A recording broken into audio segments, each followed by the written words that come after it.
وَلَقَدْ يَسَّرْنَا الْقُرْآنَ لِلذِّكْرِ فَهَلْ مِن مُّدَّكِرٍ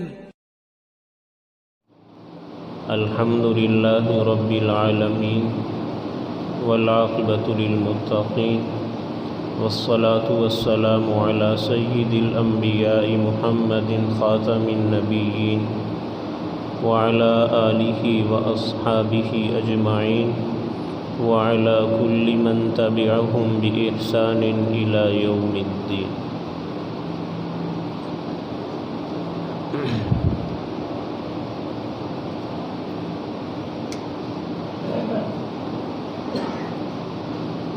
انتہائی واجب الاحترام قابل صد تکریم و تعظیم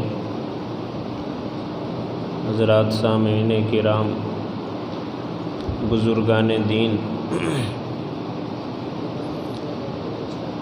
اسلام صرف چند عبادات کا نام نہیں ہے۔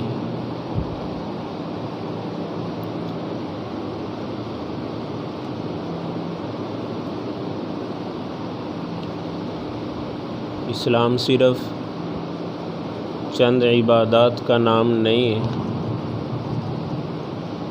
بلکہ اسلام ایک مکمل ضابطہ حیات ہے۔ نماز، روزہ، حج، زکوٰۃ یہ اسلام کے چند ایک رکن ہیں، مکمل اسلام نہیں ہے۔ اسلام تو ایک مکمل ضابطہ حیات ہے کہ ہمیں اپنی ساری کی ساری زندگی، ہمیں اپنی مکمل زندگی اسلام کے مطابق گزارنی ہے۔ صبح سے لے کر شام تک، شام سے لے کر صبح تک، بلوغت سے لے کر وفات تک، وفات سے لے کر قبر میں اترنے تک، ہمیں ایک ایک چیز کے اندر اسلامی تعلیمات کے پیچھے چلنا اور پیروی کرنی۔ ہم آج ادھورے مسلمان، ہم ناقص مسلمان ہیں، ہم آدھے مسلمان ہیں، جبکہ ہمیں ہر چیز میں اسلام کے پیچھے چلنا ہے۔ جیسے کھانا ہے، جیسے پینا ہے، جیسے سانس لینا ہے، ہر حال میں کھانا ہی ہے، کوئی آپشن نہیں۔ پینا ہے تو ہر حال میں پینا ہی ہے، کوئی آپشن نہیں ہے۔ سانس لینا ہے تو پھر لینا ہی ہے، کوئی آپشن نہیں ہے۔ اگر منہ سے نہ کھا سکے تو کسی اور طریقے سے خوراک پیٹ تک پہنچائی جائے گی۔ جو منہ سے کھا سکتے ہیں وہ کھا رہے ہیں۔ اگر خدا نخواستہ کسی تکلیف کی وجہ سے ہم منہ سے نہ کھا سکے تو نالی کے ذریعے سے، ناک کے ذریعے سے خوراک ہمارے معدے تک پہنچائی جاتی ہے۔ ایسے ہی پانی ہم نے پینا ہی ہے، اس کے بغیر کوئی چارہ نہیں ہے۔ اگر منہ سے پی سکے تو ٹھیک، نہ پی سکے تو پہنچایا جائے گا۔ ہم نے سانس لینا ہے، لیں گے تو زندہ رہیں گے، اگر نہ لیا تو ہم دنیا سے چلے جائیں گے۔ اگر آرام سکون سے لے سکے تو ٹھیک، نہ لے سکے تو جدید آلات کے ذریعے سے ہمارے سانسوں کو بحال کیا جائے گا۔ بالکل اسی طریقے سے ہمیں ایک ایک چیز کے اندر اسلام کے پیچھے چلنا ہے، اسلامی تعلیمات کی پیروی کرنی ہے۔ اللہ تعالیٰ نے فرمایا الیوم اکملت لکم دینکم واتممت علیکم نعمتی ورضیت لکم الاسلام دینا۔ آج میں نے تمہارے اوپر اپنا دین مکمل کر دیا اور میں نے اس کا نام اسلام رکھا۔ اس کے مطابق ہمیں زندگی گزارنی پڑے گی۔ اگر ہم اس کے مطابق زندگی نہیں گزارتے، کوئی اور راستہ تلاش کرتے ہیں، تو پھر قرآن کیا کہتا ہے؟ قرآن کہتا ہے وَمَن يَبْتَغِ غَيْرَ الْإِسْلَامِ دِينًا فَلَن يُقْبَلَ مِنْهُ اس راستے سے ہٹ کر اگر تم کوئی اور مذہب، طریقہ یا راہ تلاش کرنا چاہو گے تو اللہ تعالیٰ کوئی چیز بھی تمہاری قبول نہیں کرے۔ ہم آج ادھورے مسلمان ہیں، اور قرآن کا مطالبہ کیا ہے؟ قرآن کہتا ہے یا ایھا الذین آمنوا ادخلوا فی السلم کافہ، اے ایمان والو اسلام کے اندر پورے کے پورے داخل ہو جاؤ۔ اسلام کے اندر پورے کے پورے داخل ہو جاؤ۔ اب مکمل اسلام کیا ہے؟ مکمل ایمان کیا ہے؟ میں صرف 2 حدیثیں آپ کے سامنے بیان کرتا ہوں، ان کو جوڑ کر ایک حدیث اسلام کی ابتدا کو بتلائے گی، دوسری حدیث اسلام کی انتہا کو بتلائے گی۔ جب اللہ کے نبی مکہ مکرمہ سے ہجرت کر کے مدینہ منورہ تشریف لے گئے، جب آپ مدینہ منورہ تشریف لے گئے تو بالکل ابتدائی ایام، ابتدائی دور کے اندر ہی حضرت جبریل تشریف لائے۔ اللہ کے نبی مسجد نبوی کے اندر بیٹھے ہوئے، حضرت جبریل نے آ کر سوال کیا، 2 سوال کیے۔ بالکل یہی 2 سوال اس وقت بھی کیے گئے جب اللہ کے نبی خطبہ حجۃ الوداع ارشاد فرما چکے ہیں، آپ کے انتقال، آپ کی وفات اور آپ کے وصال کو صرف 38 یا 40 دن باقی ہیں۔ ایک صحابی ہیں حضرت عمر بن عبسہ رضی اللہ تعالی عنہ، وہی 2 سوال انہوں نے بھی کیے۔ 2 سوال ہوئے ہیں مدینہ کی ابتدائی زندگی کے اندر، جواب دینے والے اللہ کے نبی، سوال کرنے والے حضرت جبریل۔ 2 سوال وہی کیے گئے ہیں مدینہ کی انتہائی اور آخر والی زندگی کے اندر، جواب دینے والے یہاں بھی اللہ کے نبی، لیکن سوال کرنے والے پہلے جبریل تھے، اب صحابی رسول حضرت عمر بن عبسہ۔ سوال ایک ہی ہے، جواب دونوں جگہوں پر مختلف ہے۔ اس سے پتہ چلا کہ ایک جواب وہ اسلام کی ابتدا کو بتلا دے گا اور دوسرا جواب اسلام کی انتہا کو بتلا دے گا۔ ہم ان دونوں کے اوپر اگر چلے تو ہمارا ایمان کامل اور مکمل ہوگا۔ اگر ان میں سے کسی ایک چیز کو ہم نے چھوڑ دیا تو ہم ادھورے اور ناقص مسلمان ٹھہرے۔ پہلا سوال، حضرت جبریل نے سوال کیا، یا رسول اللہ مل اسلام، یا رسول اللہ مل اسلام، اسلام کیا ہے؟ یہ اسلام کی ابتدا ہے، یہ اسلام کا آغاز ہے، یہاں سے اسلام شروع ہو رہا ہے۔ تو آپ نے ایک جملہ ارشاد فرمایا، آپ نے فرمایا شہادت اللہ الہ الا اللہ وان محمد رسول اللہ واقام الصلاۃ وایتاء الزکاۃ وصوم رمضان وحج البیت۔ اسلام نام ہے 5 چیزوں کا۔ نمبر 1 کلمہ طیبہ، نمبر 2 حج، زکوٰۃ، نماز، روزہ۔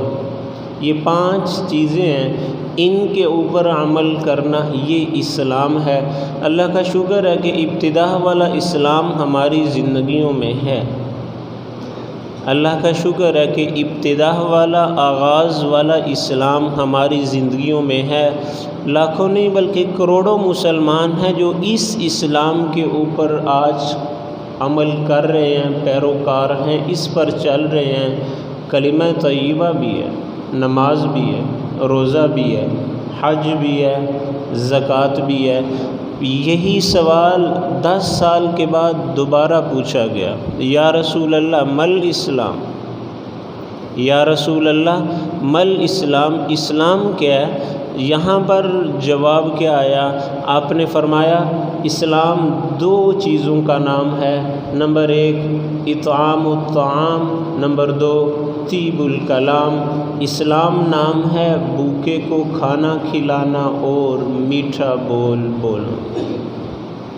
اطعام الطعام، بھوکے کو کھانا کھلانا، و طیب الکلام، خوبصورت میٹھی گفتگو کرنا۔ ابتدا والا اسلام تو ہمارے پاس تھا، لیکن یہ اسلام کی انتہا ہے۔ یہاں پر اسلام پورا ہو رہا تھا، اللہ کے نبی دنیا سے جانے والے تھے، صرف چند روز کے مہمان تھے۔ تو آپ نے یہ دو باتیں ارشاد فرمائیں، نمبر 1 اطعام الطعام، بھوکے کو کھانا کھلانا، نمبر 2 طیب الکلام، خوبصورت اچھے انداز سے گفتگو کرنا، تیری زبان سے کبھی کسی کو تکلیف نہ پہنچے۔ یہ اسلام کی انتہا تھی، یہاں پر اسلام نے پورا ہونا تھا۔ بدقسمتی سے ہمارے معاشرے کے اندر انتہا والا اسلام بہت تھوڑا ہے۔ ابتدا والا اسلام تو ہے، لیکن یہ انتہا والے اسلام سے آج ہم لوگ محروم ہو چکے ہیں۔ ہمارے پاس تقریباً یہ انتہا والا اسلام نہیں ہے۔ بھوکے کو کھانا کھلانا یہ ایک کنایہ ہے سخاوت سے، سخی رہنا، اللہ کے راستے میں مال خرچ کرتے رہنا۔ آج ہمارے معاشرے کے اندر سخی لوگوں کی قلت ہو چکی ہے، بخیل زیادہ ہو چکے ہیں، اور بخل سے اللہ تعالیٰ کو بڑی سخت نفرت ہے۔ ایک دفعہ شیطان کی ملاقات ہوئی حضرت داؤد سے، شیطان کی ملاقات ہوئی حضرت داؤد سے۔ حضرت داؤد نے پوچھا شیطان سے کہ تو دنیا بھر کے لوگوں کو گمراہ کرنا چاہتا ہے، بہکانا چاہتا ہے، تو کون سے ایسے لوگ ہیں کہ جن کے اوپر تیرا وار بہت جلدی چل جاتا ہے، اور کون سے لوگ ہیں جن کے اوپر تجھے بہت محنت کرنی پڑتی؟ تو نے وعدہ تو کیا ہوا ہے، تو اللہ سے کہہ کے تو آیا تھا نا میں تیرے بندوں کو گمراہ کروں گا۔ سب کے اوپر تو محنت تو کرتا ہے، لیکن ایسے کون سے لوگ ہیں کہ جن کے اوپر تجھے زیادہ محنت کی ضرورت نہیں ہے، بس اشارہ کافی ہے، اور وہ کون سے لوگ ہیں کہ جن کے اوپر تجھے بہت محنت کرنی پڑتی ہے؟ تو شیطان نے کہا 3 لوگوں کے اوپر مجھے بہت محنت نہیں کرنی پڑتی، مجھے صرف اشارہ ہی کافی ہے، یا میں ایک دفعہ ان کے اوپر محنت کر کے چھوڑ دوں تو پھر میں ساری زندگی بھی ان کو نہ محنت کروں، ان پر تو کام چل جائے۔ 3 لوگوں کے اوپر مجھے محنت کی ضرورت نہیں ہے۔ نمبر 1 شراب کا عادی، جو شخص شراب پیتا ہو نا، تو شیطان نے کہا مجھے اس کے اوپر زیادہ محنت کی ضرورت نہیں ہے، کیونکہ وہ نشے کے اندر پھر اس کو کسی بھی چیز کی پرواہ نہ ہوگی، وہ کسی بھی چیز میں فرق نہیں کر سکے گا، اچھائی اور برائی کا فرق اس کی دماغ سے ختم ہو جائے گا، مٹ جائے گا۔ تو نمبر 1 نشے کا عادی، مجھے اس کے اوپر زیادہ محنت کی ضرورت نہیں ہے۔ نمبر 2 جلدی غصہ کرنے والا، جس کو غصہ جلدی آ جاتا ہے، مجھے اس کے اوپر زیادہ محنت کی ضرورت نہیں ہے۔ نمبر 3 بخیل، جو شخص بخیل ہے مجھے اس کے اوپر زیادہ محنت کی ضرورت نہیں پڑتی۔ کیوں؟ اس لیے کہ بخل خود اتنی بڑی تباہی اور بربادی اور اتنا قبیح عمل ہے کہ اس کا بخل اس کو کسی وقت بہت بڑے عمل سے گزار دے گا۔ ایک بخیل ہے، اس کے سامنے کوئی بھوک سے مر رہا ہے، کوئی بیماری سے لڑ رہا ہے، کسی کی جان نکل رہی ہے، کوئی بے بس ہے، کسی کی جان پہ بنی ہوئی ہے، لیکن اس کا بخل اس کو آمادہ نہیں کرے گا کہ کسی کی بیماری کا علاج کروا دے، کسی کی جان کا فدیہ دے دے۔ کوئی ننگا ہے اس کو کپڑے پہنا دے، کوئی بھوک سے تڑپ رہا ہے، کوئی بلک رہا ہے، لیکن یہ بخیل شخص اس کے اوپر کبھی بھی خرچ کرنے کو تیار نہ ہوگا۔ تو انتہا والا اسلام 2 باتیں آپ نے ارشاد فرمائی۔ آپ نے فرمایا اطعام الطعام، بھوکوں کو کھانا کھلاتے رہنا، ہمیشہ سخاوت کو اپنے ساتھ رکھنا، سخاوت سے کبھی بھی خود کو الگ نہ ہونے دینا۔ ایک دفعہ اللہ کے نبی مسجد نبوی کے اندر بیٹھے ہوئے، ایک شخص آیا، آ کر کوئی آپ سے سوال کیا، کوئی چیز مانگی، تو آپ نے فرمایا کہ میرے پاس اس وقت تو نہیں ہے۔ آپ نے فرمایا میرے پاس اس وقت تو نہیں ہے. تو وہ بڑے تیز تھے، وہ کہنے لگے یا رسول اللہ میں آپ کا نام لے کر فلاں شخص سے لے جاتا ہوں، جب آپ کے پاس ہو تو آپ ادا کر دیجئے گا. آپ مسکرا پڑے. آپ نے فرمایا ہاں ٹھیک، آپ لے جاؤ میں دے دوں گا. حضرت عمر پاس بیٹھے ہوئے تھے. جب وہ شخص اٹھ کر چلا گیا تو حضرت عمر نے تھوڑا ناگواری کا اظہار کیا، کہنے لگے یا رسول اللہ یہ کون سی بات ہے، یا رسول اللہ یہ کون سی بات ہے، جب آپ کے پاس ہو تو آپ خرچ کیجئے، لیکن اگر آپ کے پاس نہ ہو تو آپ کسی کا قرضہ اپنے ذمے کیوں لیتے ہیں. تو حضرت اللہ کے نبی خاموش رہے. تو پاس ایک اور صحابی بیٹھے ہوئے تھے، حضرت عبداللہ بن حذیفہ. انہوں نے کہا انفق ولا تخش من ذی العرش اقلالا، یا رسول اللہ آپ خرچ کرتے رہیں اور عرش والے سے آپ فقر کا خوف نہ کھائیے. آپ پھر مسکرا پڑے. آپ نے حضرت عمر کو دیکھ کر فرمایا عمر بہذا امرت، میرے اللہ نے مجھے اسی چیز کا حکم دیا ہے. کیا میرے حبیب اگر پاس ہو تب بھی خرچ کیجئے، اگر پاس نہ ہو تب بھی خرچ کیجئے. میرے حبیب پاس ہو تب بھی خرچ کرتے رہیے، پاس نہ ہو آپ تب بھی خرچ کرتے رہیے. اللہ کے نبی نے کبھی بھی کسی کو انکار نہیں کیا. اگر آپ کے پاس ہوا تو آپ نے دے دیا، اگر نہ ہوا تو یہ نہیں کہا کہ نہیں دوں گا، مگر آپ نے فرمایا کسی اور موقع پر آ جانا میں ضرور دوں گا، کسی اور موقع پر آ جانا میں آپ کو ضرور دوں گا. امام زین العابدین کا انتقال ہوا. جب ان کو غسل دینے لگے نا تو دیکھا ان کی کمر کے اوپر نشانات ہیں، جیسے مزدور کی کمر کے اوپر بوجھ اٹھانے کے نشانات ہوتے ہیں. تو غسل دینے والے لوگ بڑے حیران ہوئے کہ امام زین العابدین کی زندگی تو شاہانہ تھی، آپ کے پاس تو مال و دولت کی کوئی کمی نہیں ہے، لیکن پیٹھ پشت کمر کے اوپر نشانات کس چیز کے ہیں. تو جب تحقیق کی گئی نا تو پتہ چلا جب رات کو سب سو جایا کرتے تھے نا تو امام زین العابدین اپنے گھر سے خوراک کی بوریاں اٹھاتے اور فقیروں کے گھروں کے اندر گرا کر آ جاتے، ان کو پتہ بھی نہ چلتا. جب آپ کا انتقال ہوا تو مدینہ کے اندر 100 گھرانے ایسے تھے کہ جو آپ کے خرچے کے اوپر پل رہے تھے، لیکن ان کو پتہ نہیں تھا کہ خرچ کرنے والا ہے کون، خرچ کرنے والا ہے کون. تو یہ پہلی بات اللہ کے نبی نے ارشاد فرمائی. آپ نے فرمایا اطعام الطعام، ہمیشہ غریبوں کو کھانا کھلاتے رہنا. حاتم طائی آپ نے نام سنا ہوگا، بڑا سخی گزرا ہے. ایک دفعہ کسی نے سوال کیا کہ آپ کی سخاوت کے چرچے ہیں، آپ کی سخاوت بہت مشہور ہے، کوئی آپ نے اپنے سے زیادہ سخی دنیا میں دیکھا ہے؟ کوئی آپ نے اپنے سے زیادہ سخی دنیا میں دیکھا ہے؟ حاتم طائی نے کہا ہاں، ایک شخص میں نے دیکھا، وہ مجھ سے بھی زیادہ سخی تھا. قصہ یوں ہے، واقعہ یوں ہے. حاتم طائی کہنے لگے میں ایک دفعہ جنگل میں سفر کر رہا، میں راستہ بھٹک گیا، مجھے راستے کا پتہ نہیں چل رہا. میں ایک جھونپڑی کے اندر پہنچ چکا. وہاں پر ایک بوڑھا مرد اور ایک بوڑھی عورت، دونوں کی عمر 70-80 سال کے لگ بھگ ہے. پاس ان کے اور کوئی چیز بھی نہیں ہے. تو جب میں وہاں پہنچا میں نے ان سے راستہ پوچھا تو انہوں نے کہا راستہ ہم آپ کو بعد میں بتلائیں گے، آپ ہمارے مہمان ہیں، آئیے پہلے کھانا کھائیے، راستہ ہم آپ کو بعد میں بتلائیں گے. تو انہوں نے مجھے جھونپڑی کے اندر بٹھایا، وہ دونوں باہر گئے، انہوں نے اونٹ ذبح کیا اور اس کا تھوڑا سا گوشت لیا، بونا اور لا کر میرے آگے رکھ دیا. اتفاق، میں نے کھانا کھایا، باہر موسم خراب ہوا، تیز بارش، آندھی طوفان، میں باہر نکل نہیں پایا. اگلا ٹائم کھانے کا پھر آیا، وہ پھر باہر گئے، کھانا لے کر آئے.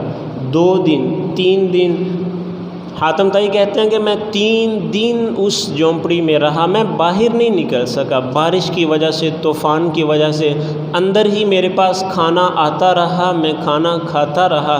جب بارش رکی، موسم صاف ہوا، راستے کا پتہ پوچھ کر میں باہر نکلا تو میں نے باہر عجیب منظر دیکھا۔ میں نے ان کے پاس 9 کھانے کھائے تھے 3 دن کے اندر، میں نے 3 دفعہ ایک دن کے اندر 3 دفعہ کھانا کھایا، ٹوٹل میں نے 9 دفعہ کھانا کھایا۔ تو میں نے دیکھا کہ باہر 9 اونٹ ذبح ہوئے پڑے، باہر 9 اونٹ ذبح ہوئے پڑے۔ میں سر پکڑ کے بیٹھ گیا کہ میں ایک مہمان تھا، مجھے آدھا کلو گوشت کافی تھا، تو میرے لیے ہر کھانے کے اندر نیا اونٹ کیوں ذبح کیا گیا؟ تو بوڑھا مسکرا پڑا اور کہنے لگا اللہ کے بندے، ہم مہمانوں کو کبھی پرانا گوشت نہیں کھلاتے، ہم مہمانوں کو کبھی باسی کھانا نہیں کھلاتے، ہم نے آپ کو 9 کھانے کھلائے ہیں، 9 دفعہ ہم نے 9 اونٹ ذبح کیے ہیں۔ حاتم طائی کہتے ہیں کہ وہ بوڑھا شخص مجھ سے بھی زیادہ سخی تھا، وہ بوڑھا شخص مجھ سے بھی زیادہ سخی تھا۔ سخاوت اللہ کو بہت پسند ہے، سخاوت اللہ کو بہت پسند ہے۔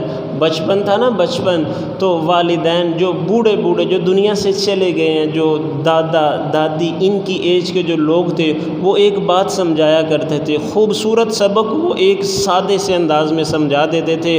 وہ کہتے تھے کہ مٹھی یا اس کے اندر آپ ریت لو، آپ اس کو جتنا زور سے بند کرو گے نا، ریت اتنی کم ٹھہرے گی اندر، اور اس کو جتنا ہلکا سا آپ کلوز کرو گے، بند کرو گے، ریت اتنی زیادہ ہوگی۔ تو وہ مثال دیتے تھے کہ اپنی مٹھی جتنی زیادہ لوگوں کے لیے بند کر کے رکھو گے نا، تمہارے پاس دولت اتنی تھوڑی ہوگی، اور اس کو جتنا کم کلوز کرو گے، جتنا آہستہ سے اس کو بند کرو گے نا، ریت ارد گرد سے ادھر ادھر سے نکلتی رہی تو اندر ریت زیادہ رہے گی، کبھی بھی کم نہیں ہوگی۔ تو وہ کہتے تھے کہ بیٹا، بچوں، ہمیشہ جو تمہارے پاس ہے نا، اس کے اوپر قبضہ نہ کرنا، اس کے اوپر جم کے بیٹھ نہ جانا، بلکہ لٹاتے رہنا، دائیں بائیں، امیروں کو، غریبوں کو، فقیروں کو، محتاجوں کو، ہر ایک کو دیتے رہنا۔ بدقسمتی سے ہمارے معاشرے کے اندر یہ بڑا ماحول ہے کہ ہم یہ تحقیق کرنے لگ جاتے ہیں کہ پتہ نہیں یہ امیر ہے یا غریب ہے، یہ مستحق ہے کہ نہیں۔ مفتی تقی عثمانی صاحب دامت برکاتہم العالیہ وہ فرماتے تھے کہ ہم چھوٹے چھوٹے بچے تھے، ایک دفعہ ایک بھکاری آیا گلی کے اندر، تو مجھے ابا جی نے، مفتی شفیع عثمانی صاحب مفتی اعظم پاکستان، مجھے انہوں نے 1 روپیہ دیا۔ اس وقت 1 روپیہ بہت زیادہ تھا، 50 کی دہائی کی بات ہے۔ انہوں نے مجھے 1 روپیہ دیا کہ جاؤ جا کر فقیر کو دے کر آؤ۔ تو میں گیا، میں دینے کے لیے گیا، تھوڑی دیر کے بعد میں واپس آیا تو روپیہ میرے ہاتھ میں تھا، میں نے دیا نہیں۔ تو ابا جی بڑے حیران ہوئے، بیٹا دیا کیوں نہیں ہے؟ تو مفتی صاحب فرمانے لگے، میں نے ابا جی سے کہا، ابا جی وہ تو نوجوان ہے، وہ تو تندرست ہے، وہ جا کر محنت کرے، جا کر کمائے، وہ اس لائق نہیں ہے کہ اس کو پیسہ دیا جائے، ایسے ہی وہ مانگ رہا ہے، وہ محنت کر سکتا ہے، وہ مزدوری کر سکتا ہے، وہ اس کا مستحق نہیں تھا۔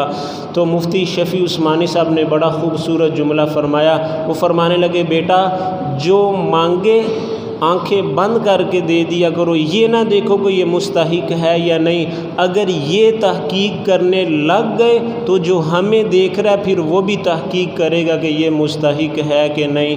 اگر اس نے تحقیق شروع کر دی نا آسمان والوں نے، تو پھر پانی کے ایک گھونٹ کو ترسو گے۔ ہم تو اس کے مستحق نہیں ہیں کہ وہ ہمیں ایک لقمہ بھی دے، کہاں ہم اور کہاں وہ، جو مانگے اس کو دے دو، یہ دیکھو ہی نہ کہ یہ استحقاق رکھتا ہے یا نہیں، اس کو دینا چاہیے کہ نہیں، بس جس نے مانگا ہے آنکھیں بند کر کے جو کچھ ہے جو دے سکتے ہو اس کو دے دو۔ یہ پہلی بات آپ نے ارشاد فرمائی۔ آپ نے فرمایا اسلام کی انتہا ہے اطعام الطعام، غریب فقیر محتاج کے اوپر خرچ کرنا۔ دوسری بات وطیب الکلام، طیب الکلام، میٹھی گفتگو کرنا، خوبصورت گفتگو کرنا۔ بدقسمتی سے ہمارے معاشرے کے اندر زبان کا استعمال بہت خراب ہو چکا ہے۔ کوئی چھوٹا ہے یا بڑا ہے، کوئی مرد ہے یا عورت، ہم زبان نہیں رکھتے، ہم تو کوئی داری دار خنجر رکھتے ہیں جو ہم چلاتے ہیں اور اگلے شخص کو ہم زخمی لہو لہان کر دیتے ہیں۔ کہنے والے کو کیا پتہ کہ سہنے والا کتنی دیر تک اس درد سے گزرتا رہے گا۔ آپ نے فرمایا طیب الکلام، ہمیشہ خوبصورت نرم گفتگو کرنا، نرم گفتگو کرنا۔ میں اور آپ کیا چیز ہے، میری اور آپ کی کیا حیثیت ہے؟ اللہ کے نبی آپ حجۃ الوداع کے لیے تشریف لے جا رہے ہیں۔ آپ کو زبان کا واقعہ سنانے لگا ہوں کہ زبان کا درد کتنا زیادہ اور کتنا تکلیف دہ ہوتا ہے۔ اللہ کے نبی حجۃ الوداع کے لیے تشریف لے جا رہے ہیں۔ آپ نے مکہ سے باہر پڑاؤ ڈالا، مکہ سے باہر آپ نے ایک رات قیام کیا۔ تو جب آپ نے رات کو قیام کیا، صبح اٹھے، نماز پڑھ کر آپ دوبارہ اپنے خیمے میں تشریف لے گئے نا، تو تھوڑی دیر کے بعد جو باہر دربان کھڑا تھا اس نے دستک دی، یا رسول اللہ، یا رسول اللہ، باہر دو آدمی آئے ہیں، آپ کے کزن ہیں، ایک عبداللہ بن ابی امیہ اور ایک ابو سفیان بن حارث، ایک آپ کے چچا زاد، ایک آپ کے پھوپھی زاد، وہ آپ سے ملاقات کرنا چاہتے ہیں، آپ کے ہاتھ پر توبہ کر کے اسلام لانا چاہتے ہیں، آپ کے ہاتھ پر توبہ کر کے اسلام لانا چاہتے ہیں، آپ سے وہ ملاقات کے خواہش مند ہے، طالب ہیں۔ اگر اجازت ہو تو میں ان کو اندر بھیج دوں۔ اندر سے جواب کیا آیا کہ سوچا بھی نہیں جا سکتا، خیال بھی نہیں کیا جا سکتا کہ جواب یہ بھی مل سکتا تھا۔ آپ نے فرمایا ان دونوں کو اندر آنے کی اجازت نہیں ہے اور مجھے ان کا اسلام نہیں چاہیے، مجھے ان دونوں کے اسلام کی ضرورت نہیں ہے اور مجھے ان کا اسلام بھی نہیں چاہیے۔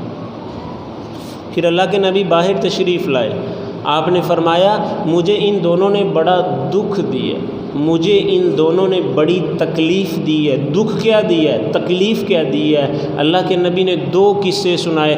آپ نے فرمایا یہ جو ابو سفیان بن حارثہ ہے نا، یہ جب میں مکہ کے اندر تھا تو میرے خلاف اشعار کہا کرتا تھا، میرے خلاف اشعار بول کر مجھے گالیاں دیتے، مجھے طعن و تشنیع کا نشانہ بناتے۔ اور یہ جو دوسرے ہیں نا عبداللہ بن ابی امیہ، میں ایک دفعہ حرم کے اندر تبلیغ کر رہا تھا تو یہ وہاں پر آیا اور اس نے آ کر ایک جملہ مجھے بولا تھا، آج تک میرے دل کے اوپر وہ جملہ نقش ہے، میں اس کو بھول نہیں پایا۔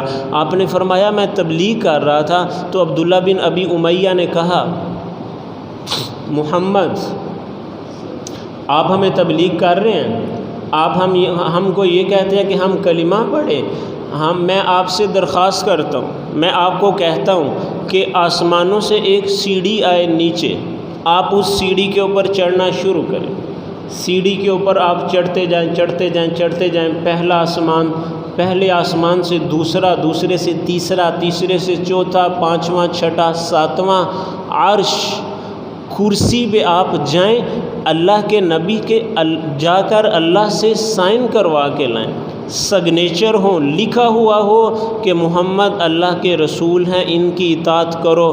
پھر ہمارے سامنے آپ نیچے آئیں، آپ کے دائیں بائیں جبریل اور میکائیل ہو، ہم وہ خط پڑھیں، پھر میں سوچوں گا کہ میں کلمہ پڑھنا چاہتا ہوں کہ نہیں چاہتا، اور میرا خیال یہ ہے کہ میں کلمہ پھر بھی نہیں پڑھوں گا۔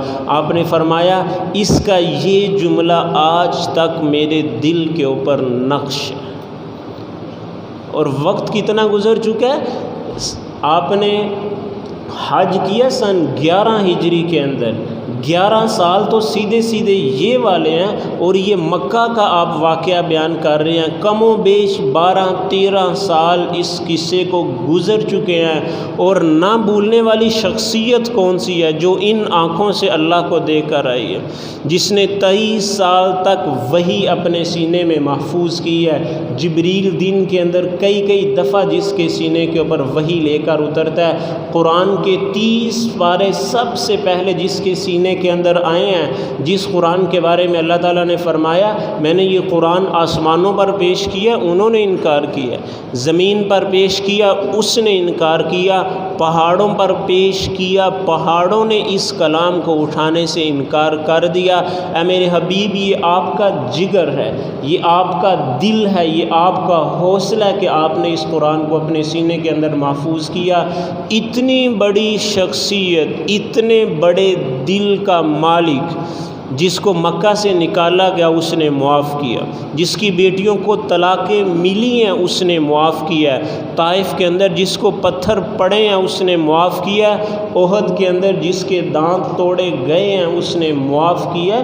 لیکن یہ زبان کی قوت ہے، یہ زبان کا زخم، اور یہ اس کی طاقت ہے کہ 14-15 سالہ طویل عرصہ گزرنے کے بعد بھی آپ فرما رہے ہیں کہ میں ان کو معاف نہیں کر سکتا۔ اس سے آپ اندازہ لگائیں کہ زبان کا دیا ہوا زخم کوئی عام زخم نہیں ہے۔ ہم تو بول کے چلے گئے، ہم تو کہہ کے چلے گئے، ذرا اس سے تو پوچھئے جس نے سنا ہے، ذرا اس سے تو پوچھئے جس نے سہا، جس نے برداشت کیا ہے۔ حضرت علی کا بڑا خوبصورت شعر ہے۔ حضرت علی فرماتے ہیں جراحات السنان لہت تیام ولا یلتام ما جرح اللسان، چھری، تیر، تلوار، ان کے ذریعے سے زخم لگایا جائے تو ایک نہ ایک دن وہ زخم بھر جائے گا، لیکن جو زخم زبان لگائے گی نا وہ زخم کبھی بھی نہیں بھر سکتا، وہ زخم کبھی بھی نہیں بھر سکتا۔ تو یہ اللہ کے نبی نے دوسری بات ارشاد فرمائی تھی۔ آپ نے پہلی بات ارشاد فرمائی اطعام الطعام، غریبوں فقیروں کو کھانا کھلاتے رہنا۔ دوسری بات طیب الکلام، ہمیشہ اپنی زبان کو اچھے طریقے سے استعمال کرنا۔ اس خدا کی قسم جس کے قبضہ قدرت کے اندر میری اور آپ کی جان ہے، جو میرے الفاظ میری زبان کے اوپر آنے سے پہلے سن رہا ہے، سمجھ رہا ہے، 7 سمندروں کی کڑواہٹ اگر اکٹھی کر لی جائے نا تو زبان کی کڑواہٹ ان سے بھر جائے گی، اور پوری دنیا کا شہد اکٹھا کر لیا جائے لیکن زبان کا شہد پوری دنیا کے شہد سے زیادہ میٹھا ہو جائے گا۔ حضرت عمر بن عبدالعزیز نے کہا تھا اگر کوئی علاقہ تلوار کی بنیاد پر فتح نہ ہو رہا ہو تو اس علاقے کو زبان کی مٹھاس سے فتح کر لینا، وہ بہت جلد فتح ہو جائے گا۔ تو یہ میں نے 2 باتیں آپ کے سامنے ذکر کی ہیں، ایک ابتدا والا اسلام، ایک انتہا والا اسلام۔ ابتدا والا اسلام ہمارے معاشرے میں ہے، اس کے اوپر ہم اللہ کا شکر ادا کرتے ہیں، لیکن انتہا والا اسلام ہمارے معاشرے سے نکل چکا ہے۔ کوئی خال اللہ کے بندے ہیں، زمین نیک لوگوں سے خالی نہ ہوگی، ہیں نیک لوگ، لیکن سب کوشش کریں کہ جیسے ابتدا والا اسلام ہمارے پاس ہے، انتہا والا اسلام بھی ہمارے پاس آ جائے۔ اللہ تعالیٰ سے دعا ہے اللہ تعالیٰ عمل کرنے کی توفیق عطا فرمائے۔